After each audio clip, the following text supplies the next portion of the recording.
Previously, we talked about the core building blocks that make up AI agents, the fundamental pieces you need before you can actually design one. Now that you have that foundation, we are ready to move to the next step, that is understanding the different types of AI agent structure. You can think of AI agent structure as different architectural pattern and they vary depending on how complex they are and what they're capable of doing. We'll start with the most basic type, that is the simple reflex agent, and then progressively explore more advanced and capable systems. The goal here is to help you develop a clear intuition and understanding about which kind of agent is appropriate for different scenarios. So when you're building your own agents, you will know exactly what structure makes the most sense for your specific use case. All right, let us jump in. Let's start with a very simple definition. An AI agent is basically a system that observes its environment using sensor and then take actions based on what it observes. But modern agents are more powerful than just observe and act. As they become more advanced, they gain additional capability that make them smarter and more useful. So in this particular part, we'll look at five important characteristics that define more sophisticated agents. First one, profile and persona, then memory, reasoning, actions, and learning capabilities. Now keep in mind, not every agent needs to have all these five to be considered an agent. Even having three or four of this can still qualify. But the more advanced agents typically include most or all of this feature. Let us start with the first one, that is profile and persona. This is essentially the agent's identity. It is usually defined in the system prompt. It describes how or who the agent is, what its role is, how it should behave, and why it exists. For example, you might define the agent as a marketing expert, a software engineer, or a SEO specialist. It can include things like communication style, tone of voice, and how it should interact with user. You can even define its values and guidelines and personality traits so that its behavior stays consistent. Then comes the memory. Memory is the information and context that the agent has access to. This could include like things like documents, knowledge bases, or example that help it to do its job better. For example, if you're building an agent to manage your company's social media, you might give it some brand guidelines, tone of voice documents, or examples of past posts that performed well. This helps the agent make better decisions. Then the third characteristic is the reasoning. Reasoning is the agent's ability to think using the available information to analyze situations and draw conclusions and solve problems. Generally, the stronger the underlying model is, the better the reasoning capability. Fourth is actions. Actions are how the agent actually interacts with and changes its environment. These are the concrete steps that it takes to achieve its goal. For example, a social media agent might generate a post and publish it on Instagram. That action directly affects the environment because users can now see that post in their feed. And finally, we have the learning capability. Learning allows the agent to improve over time. It can observe the results of its action and adjust its future behavior accordingly. For example, the agent can monitor engagement on its post, like comments and shares, and use that feedback to improve future posts by changing the timing and content and style. Basically, to summarize, the five key traits are profile and persona, memory, reasoning, actions, and learning. But now we'll look at different types of agents and see how these traits actually showed up in each of them. First one that we have to talk about, or the first type of agent structure, is simple reflex agent. As the name suggests, it is the most basic kind of agent. It simply reacts to what it perceives right now in the current moment. There's no thinking about past or no planning for the future. It just observes and immediately responds. Importantly, it does not have any internal memory or complex reasoning model. It does not remember anything and it does not try to analyze pattern. It just follows predefined rule. A very relatable example again is thermostat. A thermostat's environment is the surrounding temperature. It uses sensor to continuously measure the temperature, but it's not connected to any intelligent reasoning system. Instead, it just follows a simple conditional rule. If the temperature falls below 20 degrees centigrade, it turns on the heater. Here, the heater acts as the actuator, meaning it is the component that allows the agent to influence or change its environment. The thermostat's goal is again to maintain a fixed temperature. However, it has no ability to learn or improve. For example, it cannot figure out when the electricity is cheaper or adjust its behavior based on usage pattern. It will respond in the exact same way every single time the same condition occurs. This makes it a classical example of an agent because it senses the environment and takes action. But it is not an intelligent agent. It does not learn, it does not adapt, it does not reason, and it simply follows hard coded rules without getting any smarter over a period of time. And that brings us to the next type of agent, that is model based reflex agent. Now, just like simple reflex agent here, this agent observe this environment and take actions based on what they perceive. But there's one important upgrade here.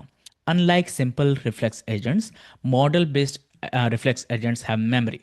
They don't just react blindly, they maintain an internal representation or a model of the environment. In other words, they build a mental picture of what the world around them looks like. A very relatable example is a robot vacuum cleaner. It moves around, cleans your room. It does not, however, just wander randomly. It actually creates a map of the space, identifying walls and furnitures and obstacles and open areas. Using this kind of internal map, the robot knows which areas are already cleaned, which areas still need attention. It also uses this information to avoid getting stuck or repeatedly cleaning the same spot. So, the question arises, is this an AI agent? Well, yes, it is. However, a model based reflex agents considered a basic form of AI because it uses an internal model to better understand and interact with the environment. This model helps it make more informed decisions compared to the simple reflex agent. But it's important to understand that it is still a limited form of AI. Why? Because the robot is not truly learning from experience. Its internal model is actually usually updated using predefined rules and sensor inputs, not through adaptive learning. It does not analyze past performance and improve its strategy over a period of time. It simply keeps tracks of what it has seen and updates its internal state accordingly. I know the distinction here are feel may feel a bit subtle, so bear with me. The key point here, however, is that the robot is remembering but not learning. For example, imagine a more advanced vacuum cleaner that notices over a period of time that your kitchen gets dirty much faster than your hallway. A truly learning agent would then recognize this pattern and start prioritizing the kitchen in future cleaning cycles. It would adapt its behavior based on experiences. But a standard model based reflex agent does not do that. It follows fixed logic. It maintains a model, but it does not evolve over time. It does not evolve its strategy. So, to summarize, model based reflex agents are smarter than simple reflex agents. However, they lack true learning and adaptation. Again, that was a quick introduction to model based reflex agent. Let us now move on to goal based agents, where things start getting even more interesting. Now, whenever you use a Google map or Waze or any other map, what it is really doing behind the scene is comparing multiple possible routes and estimating how long each one is going to take. Let us say something unexpected happens. Maybe a car breaks down or traffic suddenly builds up on the route it originally suggested. Now the situation has changed. At that point, the app starts receiving new information from the live traffic data and sensors. Its internal model processes this updated information and re-evaluates the available options to figure out if there's now a faster way to reach your destination. Remember, the core objective of the system is very clear: minimize your travel time. So naturally, if it finds a better alternative, it updates its recommendations and suggests a new optimal route. This is a perfect real world example of a goal based agents. These agents don't just react blindly, they actually think ahead. They evaluate possible sequences of actions and choose the one that best helps them achieve their goal. This kind of planning and research and searching capability was not present in simple reflex agents or even basic model based agents. That is why the goal based agents represent a more advanced level of intelligence. However, there's a trade off. Goal based agents are laser focused on achieving their objective, sometimes at the expense of practical consideration. For example, Google Maps might even suggest a very narrow route, or a poorly maintained lane, or a route that is technically faster but uncomfortable or inconvenient to drive. So while the agent succeeds in optimizing the goal, reducing travel time, it may still miss the factors related to comfort or safety or overall driving experience. That brings us to the next type of agent that we'll talk about, that is utility based agent. Compared to the goal based agents, these are more sophisticated, and the reason is simple. Instead of just asking, did I achieve the goal or not? Utility based agents ask a deeper question: how good is this overall outcome? So they don't just look at whether a goal was achieved, they look at multiple factors and evaluate the overall usefulness, or what we call utility. Let us take an example to make it clear. Suppose your goal is to invest in financial securities that give more than 5% annual return. If an agent simply finds investment above 5% and selects them, that's the classical goal based approach. Goal achieved, done. But in real world, things are not so simple. A good investment advisor would not just look at the result, they'd also consider factors like volatility, how much the prices fluctuate, liquidity, how easily you can buy or sell it, or default risk, the chances that the issuer fails to pay back. All these factors affect how attractive the investment really is. For example, imagine one security offers a 7% return. And that sounds great, right? But suppose it's highly volatile, hard to sell quickly, and has a significant risk of default. Now compare that to the another security offering 6% return, maybe slightly lower, yes, but it is more stable, easier to sell, and much safer. In practice, the second option might actually be a better choice overall. And this is exactly what utility based agents do. They evaluate the trade offs, they consider multiple criteria at the same time instead of just focusing on one number or one goal. Technically speaking, their decision making is based on something called as utility function, which assigns a value to different possible outcomes. The agent looks at all the possible actions, estimate their expected utility, and then chooses the one with highest overall utility. So instead of just asking, did I reach the goal? A utility based agent asks, which option gives me the best overall outcome?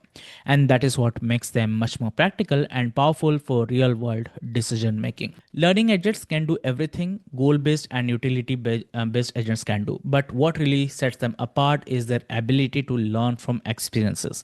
As they interact with the world, they don't just really act, they also update their knowledge. Every new experience gets added to what they already know, which helps them handle unfamiliar situations better and make smarter decisions over time. Just like other agents, they still have the usual component, the environment, the sensors to observe it, an internal model to represent it, decision logic to choose the action, and actuators to actually execute those actions. But on top of that, they also include a learning element. The learning element continuously improves the internal model using feedback from the past actions and outcomes. Because of this built in learning capability, the agent can refine itself automatically. It does not stay static. It adapts and improves and become more effective the more experience it gains over a period of time.